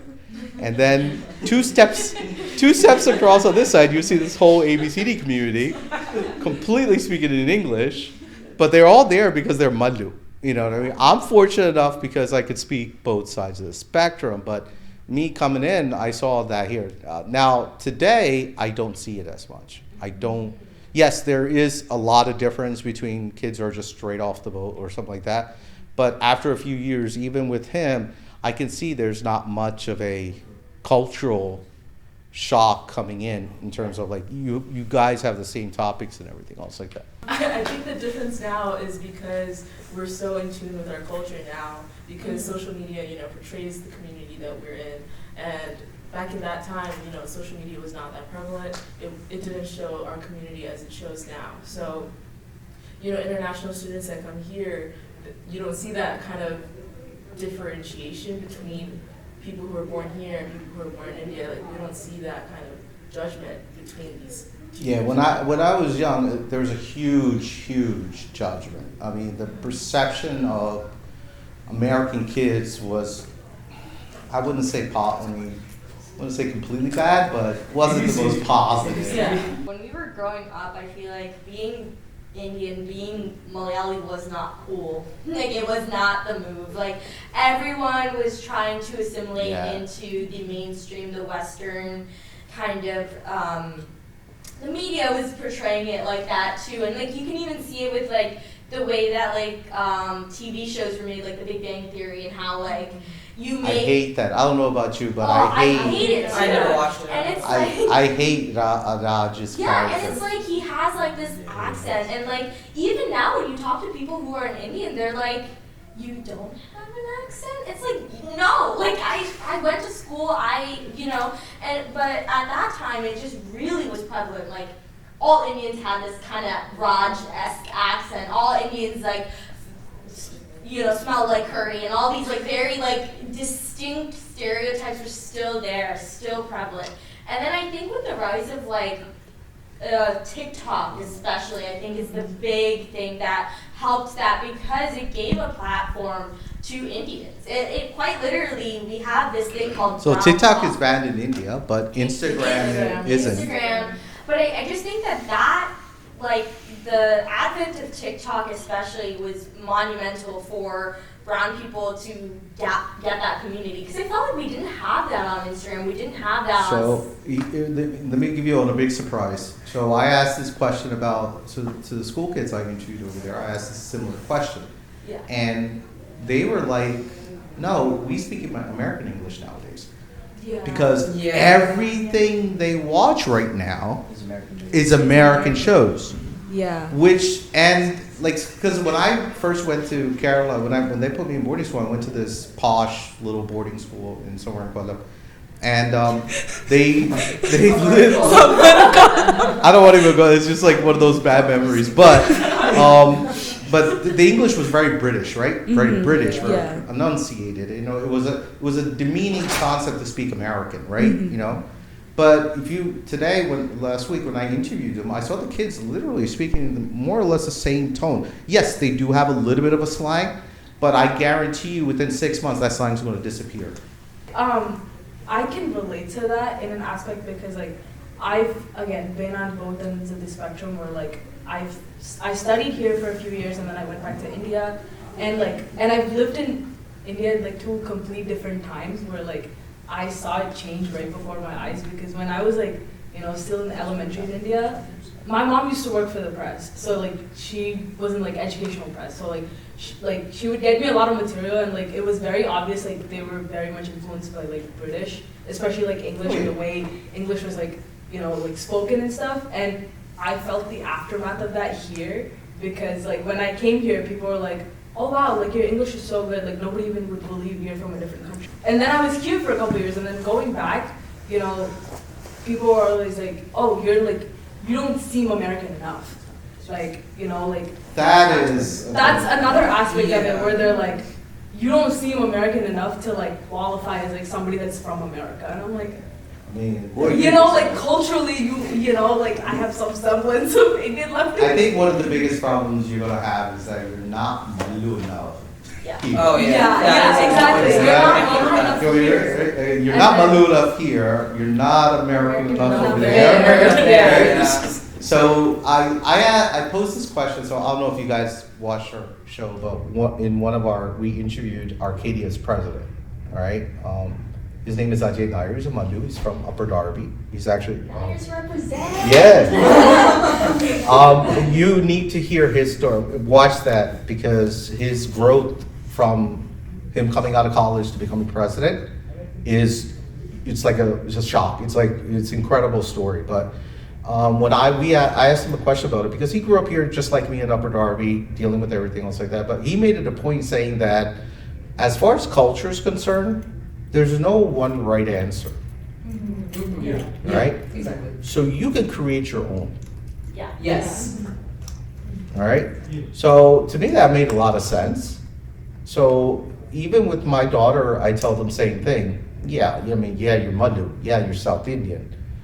Yeah, you gotta have some brown pride, but at the end of the day, you need to find your own niche even in that environment. Yes. Yeah. You feel what I'm trying to say?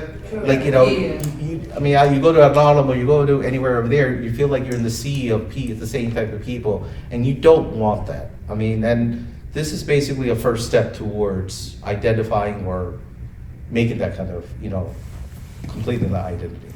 To go over that question, do you guys feel comfortable going to Kerala alone without your parents? Oh yeah. Nope. I've been scammed. Does anyone want to?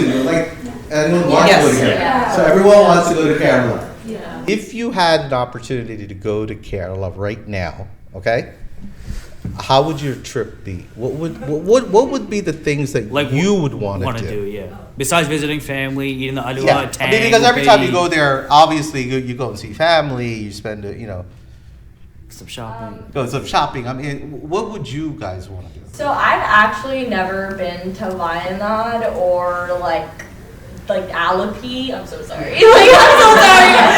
But it's like that's like the tourist hub, and my parents have just never like gone to that part. I also really want to go to Kozhikode and get chicken biryani because that hotel made it look really good. Yeah. So Kozhikode and chicken biryani is a must for me, and I tell my parents this every time we go. I'm like, if we don't go to Kozhikode this time, I'm not coming anymore. Every single time we don't go, and I still come the next time. But I really want to go more into like Trivandrum too. I want to see the Sri Padmanabha Swami temple because like that's like a big thing. It's like a dream to perform there. So like I really do want to explore more of Kerala and like what and like Munnar and like just like the touristy aspects, because I go and I sit in Kottayam, we go to maybe Guruvayur sometimes, and then we'll just go like to Pala. Like that's it. That's our trip, and I get it because I talked to my parents about this. I'm like, why do we just continue to keep going and sitting in one spot in Kerala? We never we'll always sit in one spot. And then I'm just like, and they're just like, no, we have family to visit. Like I see these family members every time. They always overfeed me, and they ask me how I'm doing every time. Same question. Yeah. And then they'll say that my brother looks older than me. So that's always so. What about someone else? Anybody? Someone else? Oh yeah, so last time I went to Kerala, which was a while ago, but we went on a road trip, and I just think that was so fun because you get to see like different aspects of Kerala. That's a good idea to do a road trip. From where to where did you go? So I know that we were in Ernakulam, Tiruvalla, and also Munnar. But I was like younger, so I don't remember everything, but something we did was we went on a houseboat. I like that. Yes, and then also I love fish and kappa, and we had like fresh meat curry, fresh fish fry, and that's like my favorite thing. But something like I just love about Kerala is like the bakeries. Like when you're going on a road trip, there's like a bakery everywhere. You can just stop and get chai and cake, like the Black Forest cake or the different flavors of ice cream, like butterscotch. Like they don't really have those flavors here that much. So yeah, I would just do that. And then also like I'm a big church history nerd, so I definitely visit the churches and like learn more about how like Christianity came to India and stuff. So, Yeah, I went to Kerala like this past summer, which was like really nice. I go pretty often, I feel like, and it's good. I mean, I feel like we do like spend most of our time visiting family, but the family like I visit is in different places. Like my grandma's like our base in like Guruvayur, which is like so different because it's like in the middle of nowhere. Like we sit there with like her cows, and she's like, okay, like you know, like our time is like my time, like to go out, like don't do anything, just like come and like hang out, like visit the relatives. And then we go to like my mom's side in like Kochi, which is like really nice because then you see like another side, which is like the city and stuff. Then my mom has family in Palakkad, so we go there. Like it was really nice going there because all of my grandpa has like 7 siblings, all of their houses, everyone there, all in one row, like one street. So you just don't go like, beyond the street? What? You don't go beyond the street? No, because it's just they're all like all of the 7 siblings, all of their kids, they all live on that same street. And they'll go to one house and the other, and like, we just ate from this house, and they're like, no, you have to eat at this house. Oh, yes, exactly. But like, so it's like really nice that like I get to see like a different variety of Kerala, but like other than those 3 places, I haven't been anywhere. So I want to see like, you know, like Munnar, like all the touristy places. I haven't been on a houseboat, so I'd like to see that as well. Just few more questions, and then we should be well on our way. What are some Kerala cultural things that you'd like to learn? Like, how many of you know what the exact meaning of Onam is, right? How many of you know Onam is beyond one day? Or how many of you heard about the Thrissur and what's the history behind that, right? Like, what are some different cultural things in Kerala that you'd like to learn about? So, as of like, you know, growing up, you know, you get interested into sports, especially into, you know, sports like boxing, martial arts, and it took me a lot of time to realize like there is a whole like practice of Kalaripaite, and it's not just a martial art, it is a healing art, it is also an expressive art form.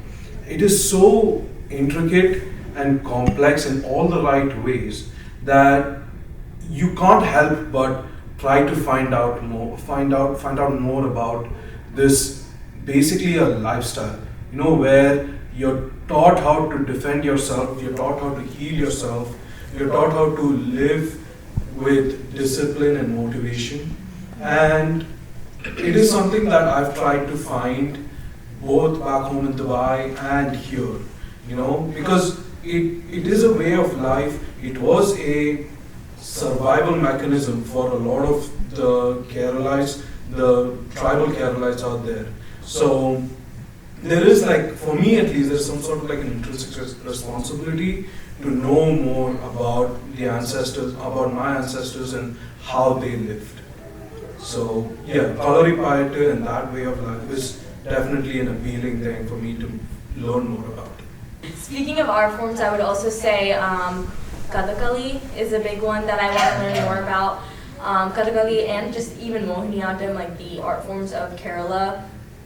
Just because, like, even in like Kathakali, like, it's not just the dance form. It's like the way of life. Like, these dancers have trained for years and years, and like also, like, I didn't know this, but in Kathakali they are trained to move each individual muscle of their face, and that's like so. I tried. It's not easy. It's very intricate, and it's just learning about like the art forms like Kalari Payattu and like Kathakali is something that's so interesting to me, and I want to learn more about. I think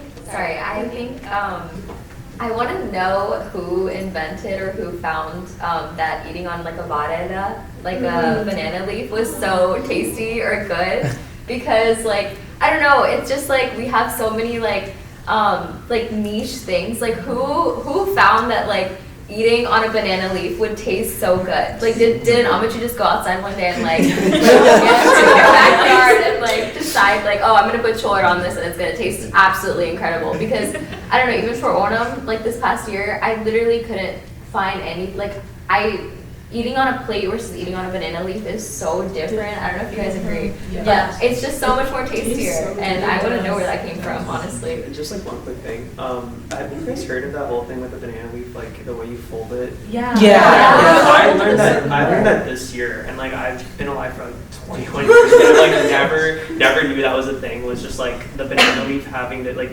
First off, yes, eating on a banana leaf is like 1,000 times better, and even for MAR Onam, like we were striving so hard to get banana leaves year after year.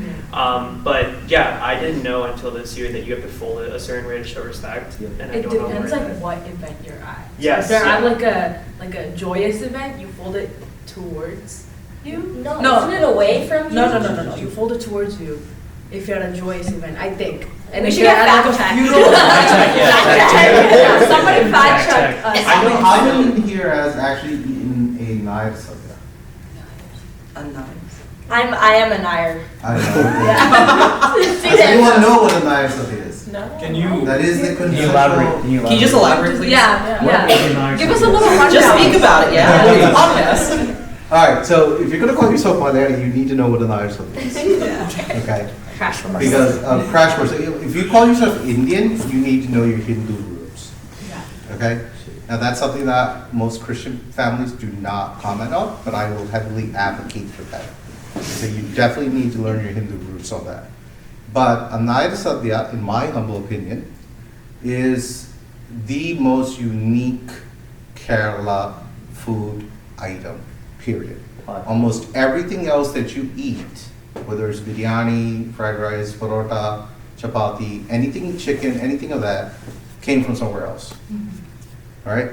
Nair sadhya is about the one thing that I know of that is homegrown. And a Nair sadhya basically, in its true definition, is actually 3 to 4 or maybe 5 courses of a meal.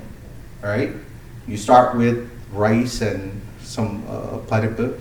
They put ghee in there. You start with that. Then you go into whether it's pulisheri or that thing. And then you go into pachamore. Then once you pass, depending on what you want and eat, then you get into the paisam side. So you have pradaman, you have paisam, which is 2 different things. People don't know that. Then towards the end, they give you this puam param, right? This big banana, right? You put it in there in the payasam, mix that whole thing in, add the sugar into it. That's like Mr. Diabetic right there.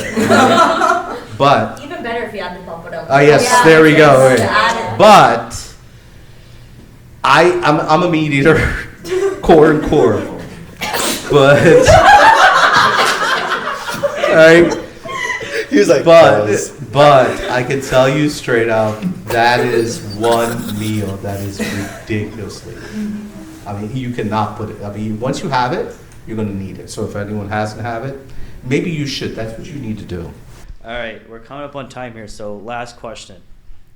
What's a piece of advice or form of action that you want to take beyond, creating TUMA and MAR, to make an impact on this next generation to understand the Malayalee culture?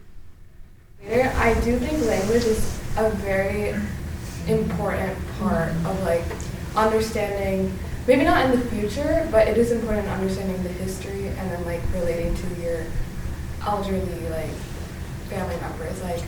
It's always so heartbreaking talking to my auntie back in India and not being able to communicate with her because I don't know the language. So I think that's really important is trying to just, I know it's really difficult, especially coming from a very Western background, but trying to get that language down and just trying to immerse yourself in it, I think is extremely vital. So yeah. I think a piece of advice that I'd give anyone watching would be to just be proactive. I think a big part of, I think coming to Rutgers and realizing that MAR existed and then joining it was the monumental moment that I kind of engrossed myself in the culture way more than I feel like I ever did in my life. And I think that if I could get one thing out to any Malayali listening or anyone in the world, I think you should just know to engross yourself, because it's not just a process where you can just it's not just a process where you just read an article and you just call it a day. It doesn't happen overnight. It's a very continuous action, and it's whether it's learning about not just your own culture in India or in Kerala, or not just your own your own religious culture, but learning about the diversity within Kerala. I think there's so many different avenues to explore, and I wish I could even tell myself earlier, definitely just be proactive. One thing I would say is, I think this is kind of because I'm in that situation, is that don't set expectations for yourself, saying that you have to meet others' expectations of you have to be so you have to be so cultured, because when you're in this odd position where you have multiple cultures being thrown at you and you're what do I align myself with, what do I relate with? I think it's always good to find your own voice and find what aligns best with you, rather than trying to align with other aspects of it. That's something I'm trying to do myself right now, so I think that's what I would tell people. That's a good point, because there's a lot of people that may not find another culture acceptable for their own self. Right. That doesn't mean we shouldn't, Exactly, and it doesn't mean you can't. I mean, it sounds odd, but you can choose what you align with and what you don't, and you shouldn't really give in to the conformity of expectations. I would say to explore and research and just there's a whole world out there that is now with the advent of the internet is just so accessible. And so if you have a question about being Malu or something what is the Nair Sadhya, if you literally just type it up, I will guarantee you ChatGPT will tell you. Break it down, ChatGPT will tell you what exactly it is. And so I think that because we have so much information, I know that a lot of people say the advent of the internet's just thrown information in our face. Maybe we shouldn't. Maybe we should dial it back. But it's also a good thing, because a lot of us gained our knowledge about it, or we had this conversation about it, and then we didn't know what the other person said, so then we looked it up. I've had conversations with Kieran about religious things and holidays and things like that. And now I know a little bit more about like Christian traditions and things like that, and she knows a lot about Hindu traditions because we've had the conversation, and then both of us on our own time have researched it and we've gotten to know about it. So just having conversation and doing your research will definitely just help you become a little bit more immersed in the culture. Yeah, piggybacking on that, I would just say actively educating yourself on the different cultures within being Malu and being Carolite. I don't know if I said that correctly, but but even now, like I'm learning about Nair Sadhya and like all these different things that I didn't know about before. I'm really just scratching the surface of what it truly means to be Malu. So just being here just made me realize that I have so much more to learn and so much more to educate myself on. So just really finding out about different cultures within the Malu culture, and yeah, just immersing yourself with the new information that is very helpful. I think one thing that I highly recommend every Malu to do is go back to Kerala. I know it's not possible for everybody, but it definitely is something that I feel like everybody should do, to go back to the roots, see where everything came from, see where your parents came from, or even not your parents or your grandparents. I know that it might be difficult, but it is definitely fun. I've been there like all my life. Every summer I usually go. And it's a great place to connect with people, and you might even learn a lot more stuff than here. I mean, here, there's a lot of Malu people, but the thing is that you got the true Malus in India, going through their daily lives and everything. So it's a great place to enjoy for a vacation, or you can just go there just for fun too, you know? Just learn, and like you can also have fun, so I think that's a good thing. Something that I would definitely say as advice is be yourself, because you are your own person. You know exactly who you are and what you like and what you dislike. And personally, something I found as a good way to get into the Malayalee community was through cultural festivals, actually, like Onam and Vishu. Like we at MAR and even TUMA, we had our own Onam festivals that a lot of people joined, and some people who weren't even Malu at all joined in, and they actually were able to relate to us and actually were able to celebrate with us. And I even had got some people who were asking questions about like, what was Onam or what was the point of it, and honestly, it just felt really great that they were able to get a good start based on our like own events and Onam, and yeah. Yeah, going to like back with what he's saying is like my biggest piece of advice would be don't be afraid to put yourself out there. Like if you see somebody in the street, go up and run up to them and say "Not delivered yet." Like you have nothing to lose. Like you can ask so many questions to anybody. Or like even on like TikTok or Instagram Reels, like just search up Malu TikTok and like maybe post your own videos. Like it's worth it. I promise. Yeah, I would say the same thing too. It's like your culture is like a big part of yourself, and if you're like looking like, you know, like kind of like looking back on yourself and like feeling like, hey, maybe like I'm not involved as my culture as I think I am, it's like not too late for you. You can always like go like look at Google, ChatGPT, like she said, or you know, like if you're at like Rutgers or like Temple University or a place that has like access to like a Malayalee community, you can like, you know, start showing up to meetings, start learning more about yourself and your culture, because it'll be worth it. I would say be expressive about your culture. Kerala culture and Malayali culture in of itself is very expressive through art forms, through cuisine, through language. You can find an avenue of expression that you can inculcate into your like daily life. You know, like for example, my father has taught me a lot of dishes, you know, Kerala dishes that you can make for very cheap and for like very quick. This is something he has learned from his mother while he was living as a bachelor. And I try out the recipes. I go on video calls with him and I talk to him about it, and he teaches me. And by knowing how to cook the food, cook cuisines, I'm able to directly share my culture to, let's say, my roommates or my friends. Cuisine and food is also a huge part of Kerala culture. So is language. I mean, there has been a point where almost every Indian friend of mine, regardless of whether they're Malayali or not, has referred to me as Cheta. No way. Okay, so that's great. That goes along with Cheta. Cheta, come on, not Cheta. Not Cheta. No. Cheddar. If I do something bad, like then the cheddar becomes cheddar very quickly. But you know, it's mostly cheddar. I'm on that good side. Okay.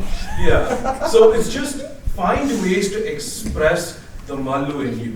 Okay. And another thing would be is to not mistake tradition for culture. Okay. You know, there are a lot of religious differences. There are a lot of like traditional differences within Kerala and the community in Kerala. Mistaking it for culture can go a long way towards hurting what you think Kerala is. Yes. So be open, be perceptive, but more importantly, just be proud.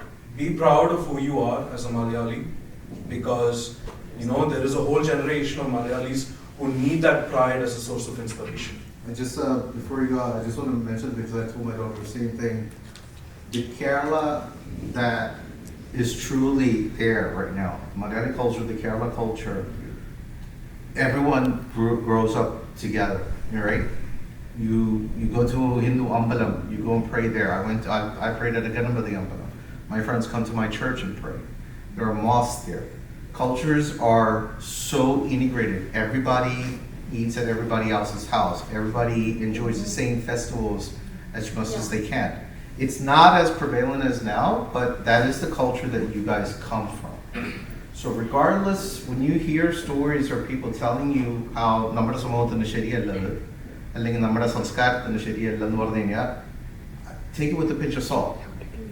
Because like you said, our sanskaram is a very wide scope of things.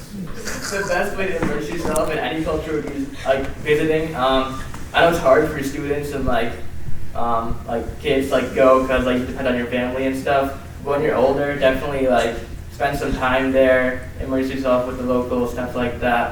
But I think something no one hit on, even if you can't go there, I know like movies are a great way to learn more about culture. I know Bollywood's been on a great run recently, so. You are late, sir. We are just all Next. How do I top that? I would say maybe like advice, I don't know, is that don't underestimate the support that you can get from your parents or even your cousins. I feel like they really are, like, I don't know about you guys, but I have a lot of older cousins here, and they really shaped the way that I look at like different things, because they were first generation too, and like you know, they were kind of like my older siblings, and they kind of teach you things. And even with your parents, like Anvi said, like everything takes time. I know for sure in everyone's life there is a point where you can really connect with your parents, and that makes life like really, like, I don't know, it's all like rainbows and sparkles, and I don't even know, but it's just a really nice feeling to be able to connect with your parents when you didn't before, as like grumpy teenagers. But when you grow up, like, you really see their perspective on things, and I feel like that really helps. So Awesome. Well, thank you guys, Temple and Rutgers, so much for taking the time out of your busy schedules to meet with us and, you know, talk about various broad, diverse array of topics. So we thank you, and most importantly, you know, keep doing what you're doing. You guys are doing a great job impacting the next generation of kids that are come to Temple and Rutgers. So keep up the great work and stay in touch. Thanks, guys. Thank you.